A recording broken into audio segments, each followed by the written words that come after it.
I'm Abby, I'm 15 years old, I live in Ashby-de-la-Zouch, and when I was 9 I had a heart transplant. I contracted a very rare heart disease called cardiomyopathy, and it basically means that all the muscle around your heart goes really, really solid and your heart just doesn't beat anymore. And when I had my transplant, my heart was only working at 8%. This meant that I was constantly lying in bed, I couldn't move, I had no energy, I couldn't keep any food down, constantly being sick, very, very ill.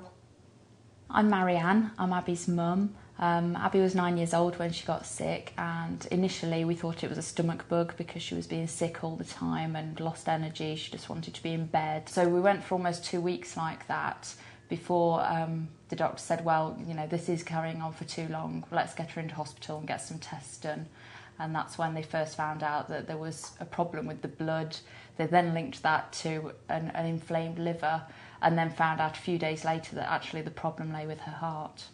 A heart transplant is when, for some reason, your heart doesn't work properly. Maybe you were born with a problem that meant that your heart didn't function properly, or like me, you contract a virus that stops your heart working, and they decide that the best course of action is to take out your heart and put in a donor's heart. I was in hospitals for a few months before I actually got my organ, but when I got onto the donor list, I was on there for 18 days. A donor heart is usually from somebody who's maybe been in a car accident or something and has been kept alive by machines. It was about 3 o'clock in the afternoon. They said, oh, we've got another heart that might be suitable. You know, we've got some doctors that are going to have a look at it, and they're going to give us a call when they've looked at it to see whether it's a suitable blood match, tissue match and size. So we had a little bit of a wait there, a few hours before they said, yeah, we're going ahead with it.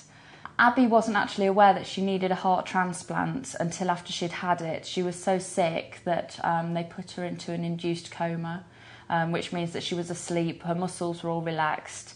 So it wasn't until after she'd had the transplant that we had to explain to her what had actually happened. It takes quite a while to get better after a transplant. Because I'd been pretty much unconscious and asleep for about 2 months, I'd lost the ability to walk. I couldn't walk because I was that weak. I'm definitely a more positive person because of my transplant. It's definitely made me see how precious life is and that I should really look after myself. And I'm very fit and healthy now. I swim quite a lot. I swim for the country, and so it's given me my life back. I'm just really, really grateful, because without it I wouldn't be alive. I mean, this was the 3rd heart that was offered to me, and it was the only one that was suitable, and without it I probably wouldn't have got another one in time. So I'm really, really lucky and very, very grateful.